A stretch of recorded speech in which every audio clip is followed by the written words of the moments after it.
সুপ্রিয় দর্শক শ্রোতা দেশ ও প্রবাস থেকে যারা আমাদের সাথে সংযুক্ত আছেন, ভিডিও দেখছেন অথবা শুনছেন, সবাইকে জানাই আন্তরিক প্রীতি ও শুভেচ্ছা। বন্ধুরা, আমি কথা বলছিলাম একটি আপুর সাথে, প্রতিবেদন করবে, অডিও কলে সংযুক্ত। কেন আসলে প্রতিবেদনে বিস্তারিত ভিডিওতে থাকছে, অবশ্যই ভিডিওটা কন্টিনিউ করবেন।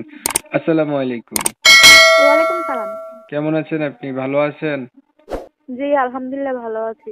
ভালো আছেন, ভালো থাকবেন, ভালো থাকাই কামনা করছি। শুনতে চাচ্ছি প্রতিবেদনে আসার কারণ কি ছিল? এই ভালো একটা মনের মানুষের জন্য প্রতিবেদন আসছি। বাবা নাই তো, সৎ মা আছে। মায়ের কাছে ছুঁয়ে গেছিল, মাটা মরে গেছে। বাবা আরেকটা বিয়ে করছিল। কারণ সৎ মার কাছে থাকি, জ্বালা যন্ত্রণা দেয়। এই জন্য একটা প্রতিবেদন চাচ্ছি ভালো একটা মনের মানুষের জন্য। বুড়া হোক জোয়ান হোক তাতে আমার কোনো আপত্তি নেই। পাইলে কি করবেন? পাইলে বিয়ে শাদী বসবো। আগে বিয়ে হয় নাই?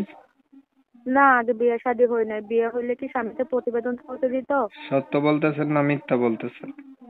সত্যি বলতাছি, মিথ্যা কেন বলবো? মানুষে কমেন্ট করে যে ভাই যাদের প্রতিবেদন করেন এগো হয়েছে কি বিয়া হয়, বিয়ার পরেও কয় যে বিয়া হয় নাই। এখন আপনার বিষয়টা কতটুকু সত্য? আমার বিষয়টা অনেকই সত্য, কারণ আমার বিয়ে শাদী হয় না। বিয়ে শাদী হইলে বয়স তো কত? স্বামীকে বয়স কত? প্রতিবেদন আমার বয়স 18। লেখাপড়া করছেন আপনি? লেখাপড়া ক্লাস 8 পর্যন্ত করছি। কোরআন শরীফ পড়তে পারেন? জি, আলহামদুলিল্লাহ পড়তে পারি। নামাজ পড়া হয়নি? নামাজ পড়েন? জি, নামাজ পড়ি। নামাজও পড়েন। বিয়া হয় নাই আগে না? আচ্ছা, এখন আপনি বলছিলেন বয়স্ক যদি মানুষ পান তারপরেও তাকে আপনি বিয়ে করবেন, তাই না? জি। এখন আপনার যেহেতু বিয়ে হয় নাই, আপনি অবিবাহিত মানুষ, আপনি বিবাহিত মানুষ বা বয়স্ক মানুষ কেন বিয়ে করবেন? আপনি আপনার মতো কম বয়সের একটা মানুষকে বিয়ে করবেন, বুঝছেন? কি করবো, গরিব শরীফ মানুষ, যৌতুকের জন্য কেউ বিয়ে শাদী করে না। আর অনেক দুঃখ কষ্ট পড়ে প্রতিবেদন আছে। সৎ মা অনেক জ্বালা যন্ত্রণা দেয় তো, এই জন্য। আচ্ছা, মানে